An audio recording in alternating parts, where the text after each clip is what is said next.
This is a primetime news bulletin here on Joy News on Multi TV. The bulletin is available across Europe on ABN television. In this edition, amidst a strike by public sector workers over their Tier 2 pension contributions, teachers have also announced a concurrent strike over some unpaid allowances due them. Deputy Finance Minister downplays latest downgrade of Ghanaian economy and expresses optimism government is working to restore lost confidence. Electricity Company of Ghana and Environmental Protection Agency begin phasing out of electricity transformers known to contain toxic chemicals harmful to humans and the environment. Local government minister solicits support of security services for first National Sanitation Day, which falls this Saturday. And Ahafo Anot South DC credited with popularizing Chia refrain reinstated following pleas from chiefs and opinion leaders. There's also business, sports, showbiz and international news coming up. Stay tuned.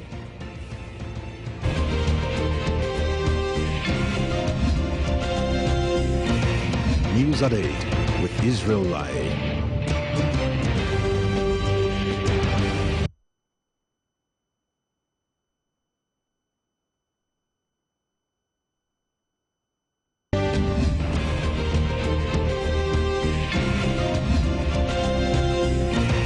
News at 8 with Israel Live.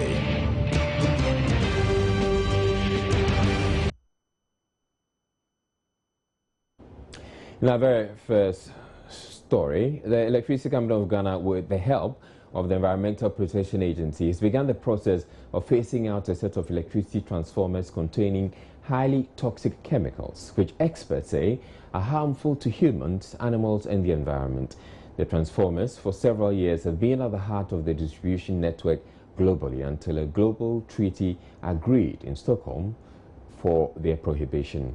The first set of 15 transformers is due to be shipped out of the country for destruction.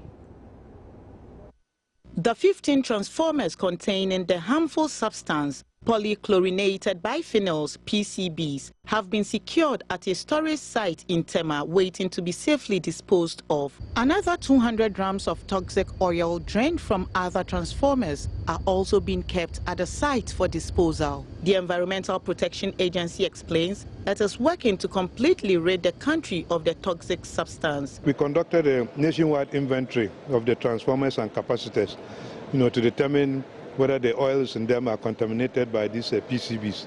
So all those transformers that were detected to contain PCBs, we have given them special labels. We've given them a red label. So the ECG, the GRIDCO, and then the VRA, when they are doing any work on those transformers, they have to make sure that they follow the right protocols. We have actually signed the contract, and those ones that we have gathered together with the contaminated oils will be shipped early next year for their destruction. He explains transformers that have minimal contamination are drained of the PCBs and replaced with alternative oil. The EPA has also procured analyzers to ensure transformers being imported are free of the substance. Some of the transformers now coming, there are used transformers, and it's because the PCB contaminated transformers are being phased out all over the world. People are finding ways and means of moving them from their part of the world. So we have to be extra vigilant, make sure that we prevent the dumping of these ones in our country. To ensure better management of the substance, officials from Electricity Company of Ghana, Volta River Authority, the EPA, as well as participants from other African countries are building their capacities. Seychelles is also in the process of eliminating the PCBs. A Seychelles Health Ministry official sponsored by the Lions Club explains the harm the toxic chemical can cause to humans. The problem with them is they don't break down in the environment. They tend to stay in the soil and the water, and the organisms that breathe or they drink the water or live in the water absorb these chemicals, and it accumulates in their bodies. For example, a small fish has 10 units in there. A big fish eats, say, 10 of these small fishes. It's got 100 units in there and just increases exponentially. And by the time we eat these animals, it actually comes into our bodies. It affects a lot of our body systems, including all our hormones, our reproductive function, including cancer. It is a very high risk to get cancer with these substances. With funding from the Global Environmental Facility, the EPA says it is working closely with energy distributors who own the transformers and capacitors to eliminate PCBs from the country per the Stockholm Conventions, which Ghana committed to in May 2003. The Minister of Local Government, Julius Deborah, has called on the country's security agencies to come out in force to support government's latest initiative to rid the country of filth.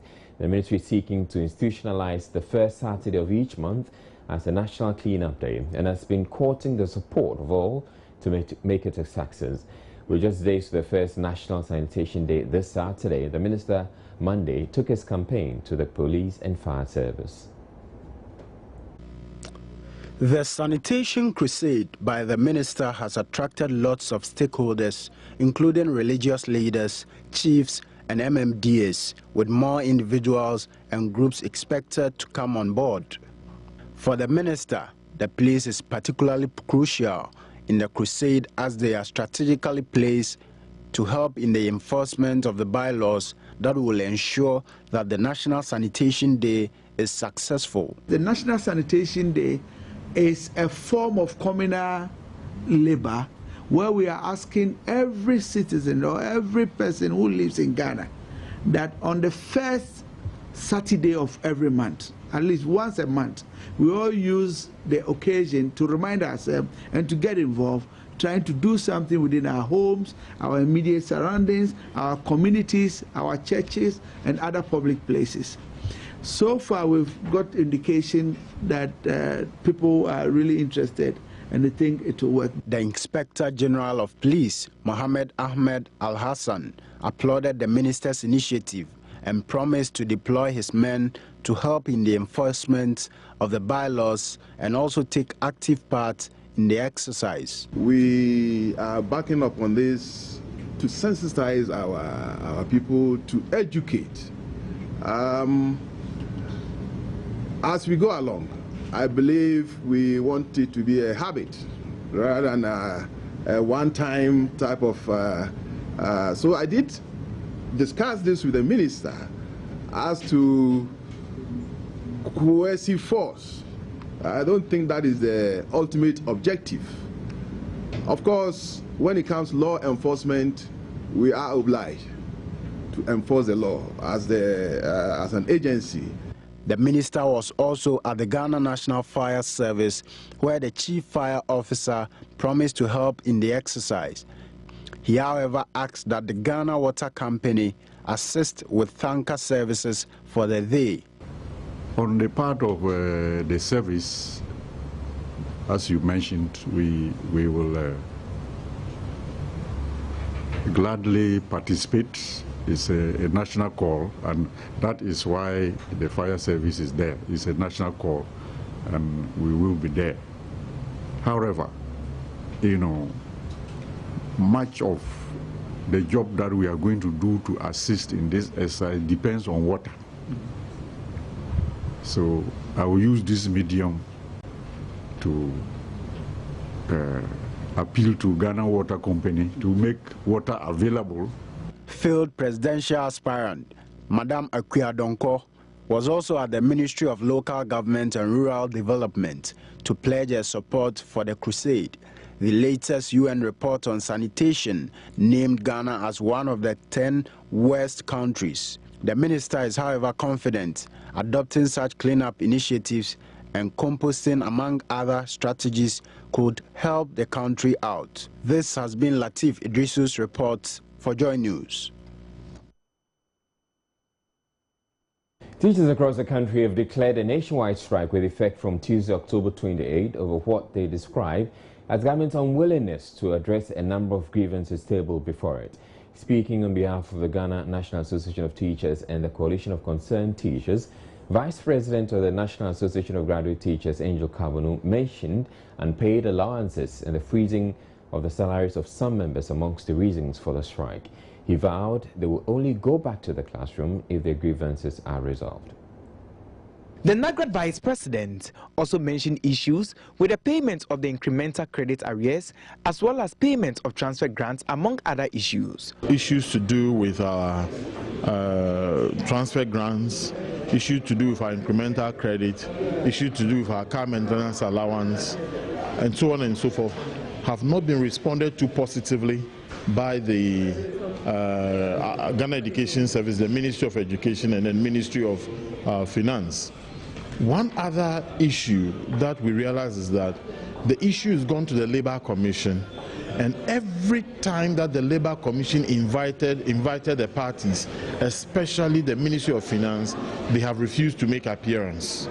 The last meeting was on Wednesday last week, and on that day all the various parties were subpoenaed by the Labour Commission. Once again, the Ministry of Finance refused to attend that meeting, and yet the Ministry of Finance gives directives to the Ghana Education Service without recourse to our ministry, and decisions are being taken that are affecting teachers negatively. As we speak, in September 2014, over 5,000 teachers' names have been taken off payroll, and no one seems to be concerned, just because the Ministry of Finance gave directives to the Ghana Education Service to take those names off the payroll. Already, 12 public sector unions, referred to as the Forum, including the 3 teacher groups, are on strike over the operationalization of the second-tier pension scheme.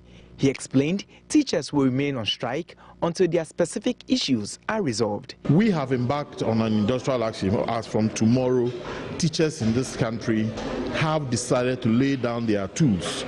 We know there is already an ongoing strike. It fits in absolutely. The ongoing strike by the 12 labor unions includes that of the teacher unions. In addition to that, we have announced our own strike. What it means is that if the issues are not resolved, and the Forum calls off its strike today, the teachers within the country will remain on strike. He also hinted the 12 labor unions are not perturbed by government's legal action and are ready to face off in court. Well, we do not know the case they've sent to court in the first place to know whether we have a good case or a bad case. When we get to know the case they've sent to court, we will respond appropriately. Absolutely, we are ready to meet government in court anytime, any day. The strike is meanwhile continuing to take a toll on pupils and students. Staying with education, Upper West Regional Minister Amin Amidu Suleimani has expressed worry over the continuous failure of pupils at the basic level. He said statistics at the Basic Education Certificate Examination and the UNICEF country report paint a gloomy picture for the region, despite the massive injection of both human and material resources by central government. Amin Suleimani was speaking at an education forum organized in WA, from where Rafiq Salam sent in this report. BECE results of candidates in the region has for the last 3 years gotten worse, prompting the Upper West Regional Coordinating Council to convene a 2-day education forum in collaboration with Complementary Basic Education Alliance to find an antidote to the problem. It was held on the theme Enhancing Education Delivery in the Upper West Region, the Way Forward. It brought together municipal district chief executives, district directors of education, presiding members, retired educationists, and other important stakeholders in the education sector. Most of the participants wondered why the performance is deteriorating when the candidates are now being taught by professional teachers in better learning environments. If I have to even cite my own organization, Plan Ghana, we started from the Sisala area, and we have pumped in quite a lot of resources. In fact, this is the time for us to call a spade a spade. And it is unbelievable and unacceptable that all over the years, education, performances, quality at this very district is on the nosedive. This is the day and this is the period for us to ask ourselves the question, why is it like that? Who is not doing the right thing? What is it that we are not doing right as a region? Is it from the household level? Is it from the school level? Is it from the community level? Is it from the institutional level or the state level?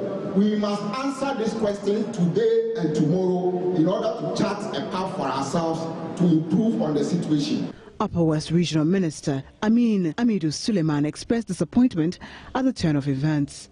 Almost 20,000 children of primary school age in the region are not in school, and particularly the girl child.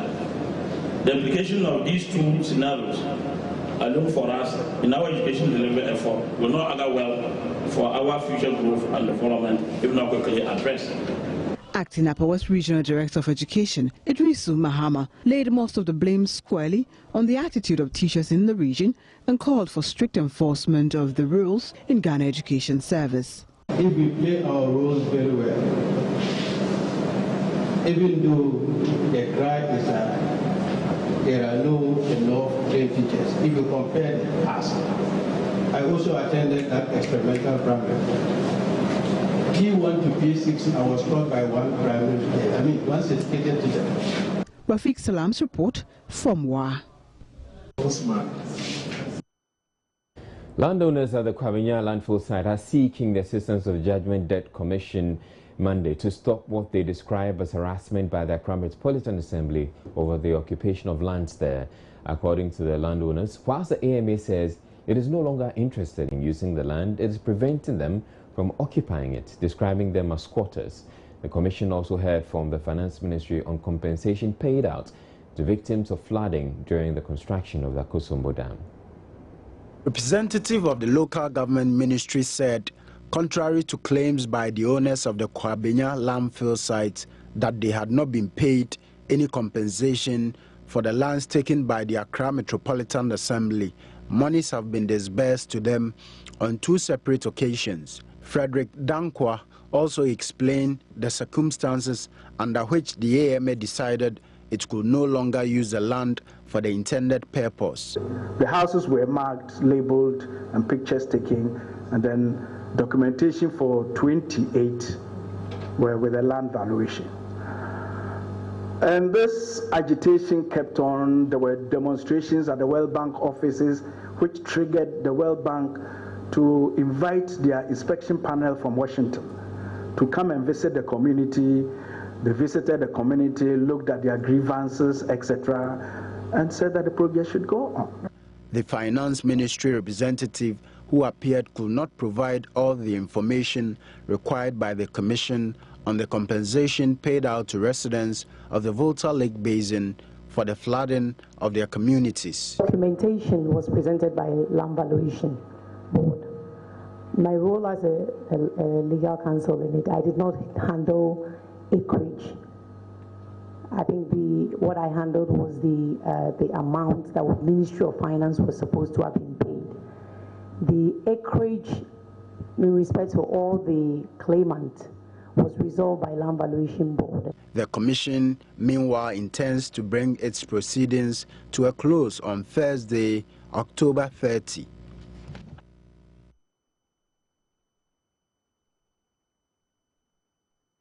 In other news, Guinea-Bissau is seeking to tap from Ghana's experience in the management of the electricity subsector. The country's Prime Minister, on a visit to Ghana over the weekend, announced this when he toured the Akosombo hydroelectric dam. Gifty Andapia has more.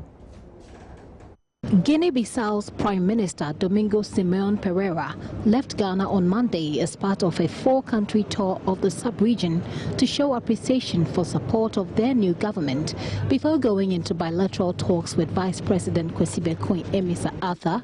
He was taken on a tour of the Akosombo Dam, which supplies about half of the country's electricity needs. Inside these hydro facilities, we have thermal generation facilities, and that supplies about 40% of the demand of this country. And Ghana, the load is growing very fast. Our peak demand right now is around about 2,000 megawatts, and it's growing by 200 megawatts every year. And we, with the support of government, are trying to add on all the generation, and we're also trying to open up the sector for IPPs, independent power producers, to also come in to make sure that we can deliver the electricity that we need in this country and also export. Since 72, we've been supplying Togo, Benin reliable electricity. Ever since then, we have the interconnection with them, and we supply them as much as we can. Chief Executive of the Volta River Authority, who conducted the Prime Minister around the facility, also touched on how it features in the West African Power Pool initiative. We're now building a transmission, a 330 kV line all the way to Burkina Faso and then to Mali. That's the plan as part of the West African Power Pool. There's a plan also to build another line from here, even though we have a connection with La Côte d'Ivoire, to build another 330 kV line from a place called Obuasi all the way to La Côte d'Ivoire, with the purpose of going to Liberia, Sierra Leone, and Guinea. We're looking at all those areas. So we are strategically positioning ourselves, and that's the government idea of talking about 5,000 megawatts, so that when we have this excess power here, our neighboring countries, which are not as privileged as we are, could also get power a bit cheaper than they can do. The Prime Minister, who was impressed, said his country will be a lot better off with just a fraction of the power from their Konsombo Dam. Compared to what we have at home, I was just saying that if we had 10% of what you have here, we would be okay. So we have something to learn from, and we hope that we're going to be inspired by the work that is done here by Ghanaians. And I just learned that the facility is run by Ghanaians, which means that in terms of the capacity building, we are ready really to ensure the coverage of all technical needs. And this willingness to share with other countries and supply them, just to give you an idea, I just asked what's the cost of the kilowatt production here. It's about 3 cents. We produce electricity back home by 40 cents. That gives you an idea of how differentiated it is. So the power pool is definitely the way to go, so that we can really supply the ones that have the deficit, and we are in that side. Prime Minister Domingo, who was expected to visit Nigeria, Cote d'Ivoire and Senegal, has however had to return to his home country until further notice. Gifty Andopia, Joy News, Akonsombo.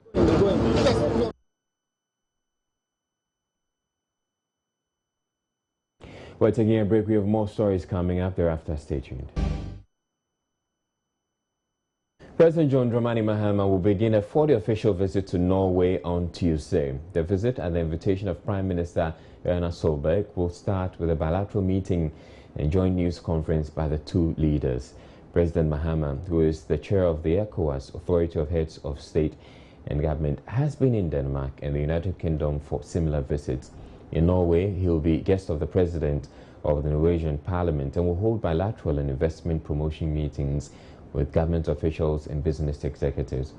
He will tour some petroleum facilities and review operations of the Norwegian Petroleum Directorate and Petroleum Safety Authority. President Mahama will deliver the keynote address at this year's Norwegian African Business Association Summit and interact with the Ghanaian community in Oslo before heading back home.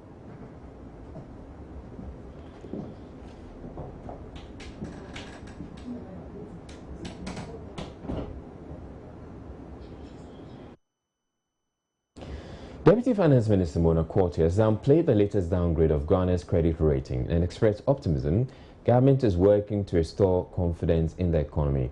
In the latest downgrade from B to B-, ratings agency Standard & Poor's described the government's fiscal position as structurally weak, partly due to the sharp increase in public sector wages in recent years, which might make it difficult to agree and implement a conditional lending program from official lenders. But speaking on today's big story earlier, Mona Quartey said the agency's views were too pessimistic and does not fairly reflect the volume of work being done to resuscitate the economy. Had it in two parts. There was the short term, which was not downgraded, and they had the longer term, which they downgraded based on their opinion and their view of what they think future looks like. It was a very pessimistic view. They talked about high inflation, the Ghanaian cedi depreciating, on the short term, they didn't downgrade us, so that is fine. On the longer term, you and I live in this country, and we know that inflation is not going higher. It is not. We also know that since August, the Ghana cedi has actually appreciated. And that is reflecting slowly into prices, into interest rates, and it will even show up in inflation. We saw the food CPI come off a little bit. So we know that there are improvements. These improvements will continue into the longer term. So clearly, with even the IMF engagement, and they have also said so that with the IMF engagement, we'll have some more external financing coming. We also saw that during the Eurobond issue, in spite of all the negativity that was around, there was an oversubscription. So clearly, our bright future will manifest. And clearly, we are putting in measures, and those measures are bearing fruit. And if we would just be patient and give it time, this long-term report that they are showing as negative will not be negative. The onus lies on us to work towards making the long-term brighter. Well, former National Security Advisor Brigadier General Nuno Mensah, known for his forthright comments about happenings in the country, has been expressing his frustrations about the state of public sector corruption. Speaking on Joy News' Personality Profile show, he criticized how the country's governments tend to run to the IMF for assistance and yet don't appear interested in giving up their lavish lifestyles. The former Chief of Defense Staff was speaking as a guest on Joy News PM Personality Profile. We all try to break each other's leg to make money from him. We all become criminals, become crooks. Rather than working for genuine money, we are not. Today, the corruption everywhere. Corruption at everywhere. Is it GIDA? Is it National Service? Corruption everywhere. And that's an indictment of all of us. It's terrible. That didn't start today. It's been going on for a very long time. So as a people, we need to change. He also spoke against lavish spending by the government. Why do you go and buy a big Land Cruiser, waste a lot of money when you can buy a cheaper car? Why? When are people sleeping rough on the street? People are sleeping on the street. Can't you see them sleeping on the street? Why do I have to live in total comfort with air conditioning? I don't sleep in air conditioning. You're not even a fan. You go to IMF, you don't have money. Your city is falling. And you are living in Land Cruiser. You have Land Cruiser around. And you tell they should have sympathy for you. No. Why should they? If you come to me for money and then you go and drink appetizer when I'm eating kenke, I should give you money again. You are living like you are Arab sheikh. He urged the country's government to learn to be more modest and thoughtful in their spending. Brigadier General Nuno Mensah is the only surviving member of the army personnel involved in the removal of General Echampong from power. Lord Kote for Joy News. The entire program will go on air on Friday this week. Government has reinstated former District Chief Executive of Ahafo and North South in the Ashanti region, Gabriel Barima, who is infamously known for his Chia refrain. The former DC used a local invective after he lost his temper during a program to honor workers at the Mampong Hospital in the district. Now, he was sacked by government after granting an interview in which he expressed no remorse for his actions. Local government minister Julius Ebra told Joy News the decision was taken after appeals from traditional authorities in the area. Now, up next we bring you business. Do stay tuned.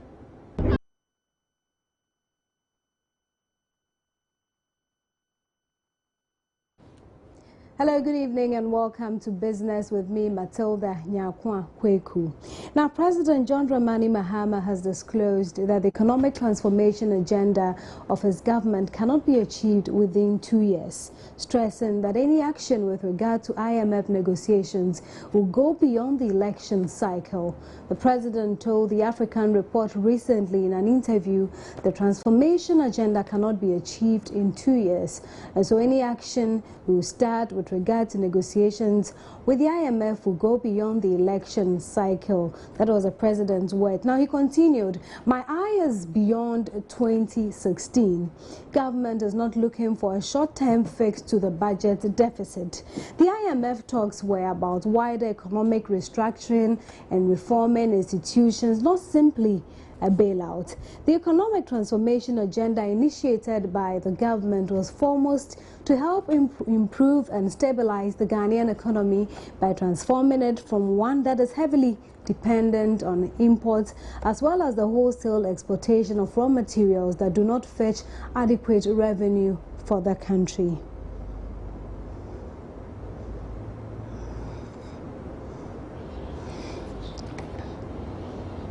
Now, away from that, Brazil's Catril and Safra groups have agreed to buy banana giant Chiquita just days after shareholders rejected the deal with rival Fives. Fruit juice firm Catril and Bank Safra offered $14.50 a share last week in the hope of derailing the Fives deal. They had previously offered $14.00. The deal values the U.S. banana company at about $680 million. All parties said they hoped the deal will be completed by the end of the year or early in 2015. Chiquita shareholders voted against the tie-up with Fives, which would have created the world's largest banana company on Friday.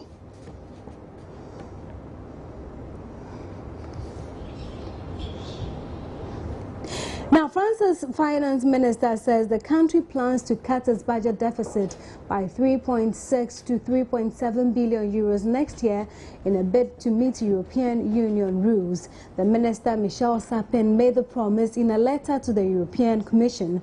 The plan is an update on the country's original draft budget for 2015. The Commission has until Wednesday to decide whether or not to accept the proposal.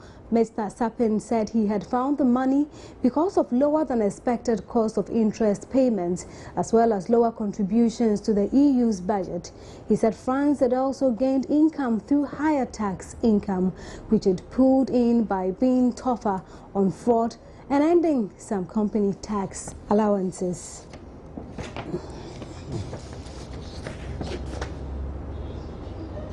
Well, that's all we have for business. The news continues.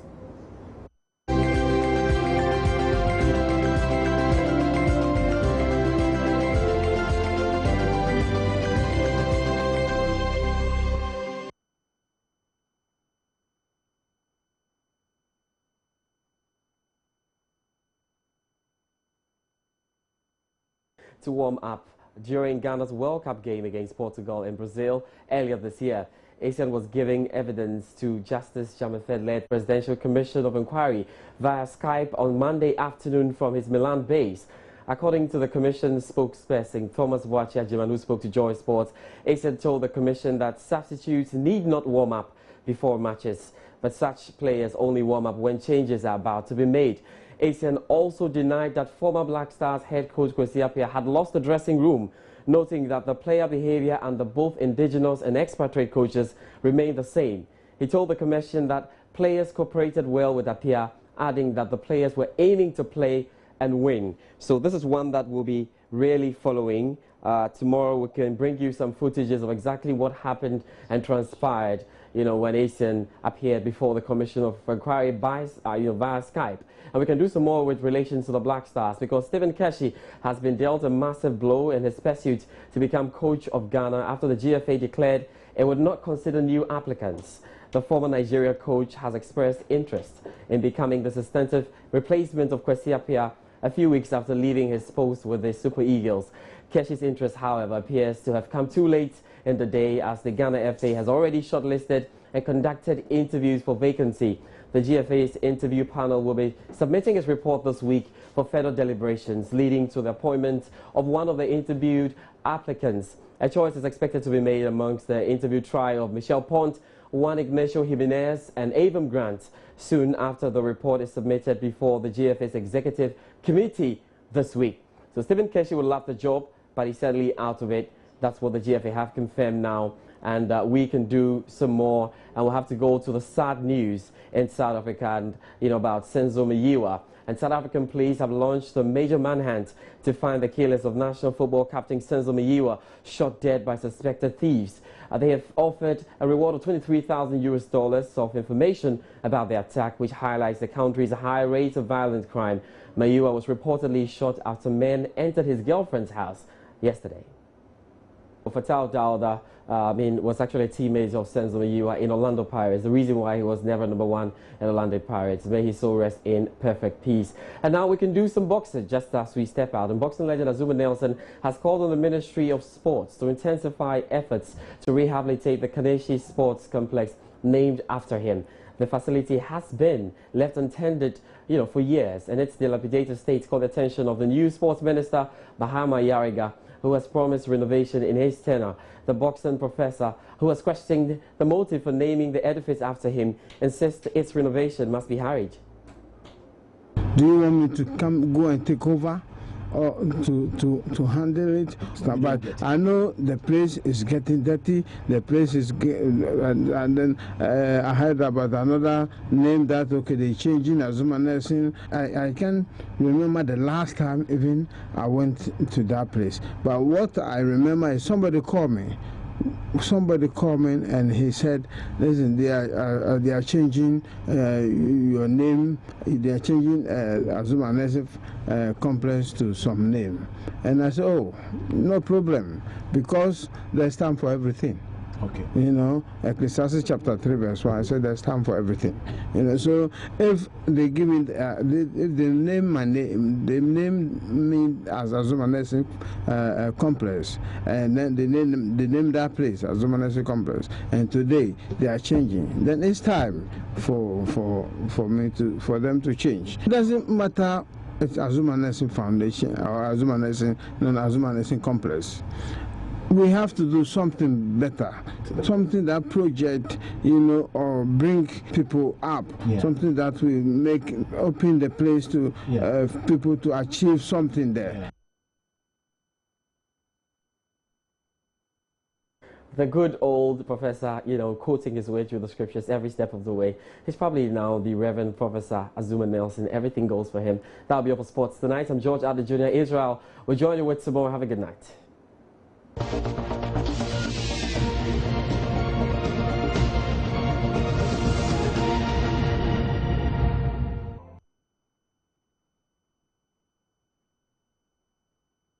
Highlife musician Kwabena is on track to fulfilling his promise of supporting patients who need to undergo heart surgery. In keeping with the promise, the musician has launched the second edition of his charity concert, Save a Life. The concert, which was launched at the Cardio Center on Monday, seeks to raise funds to assist persons who cannot afford to undergo surgery at the Cardio Center.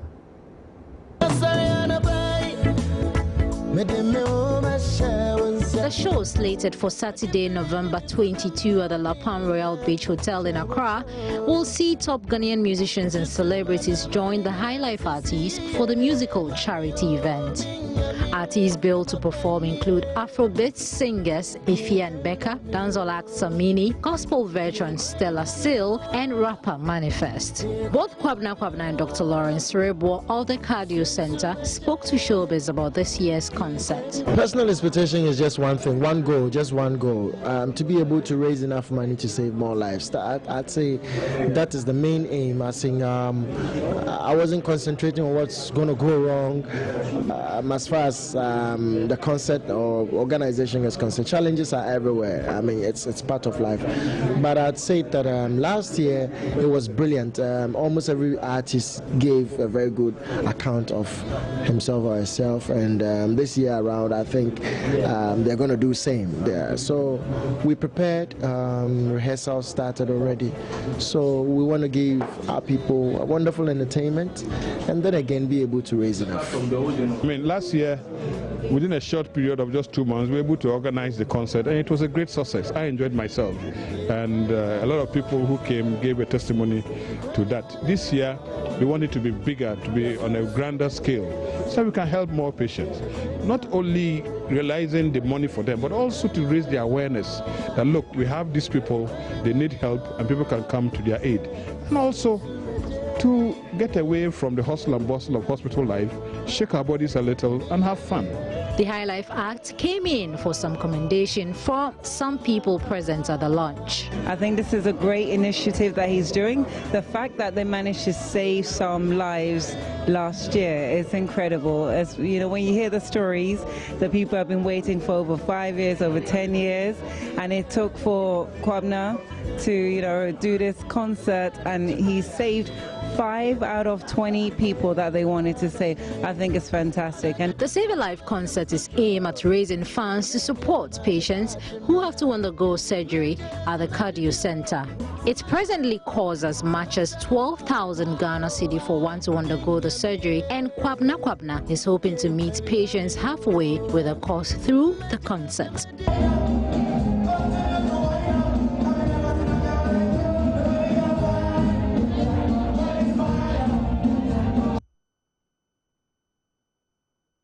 And that'll be all for Showbiz.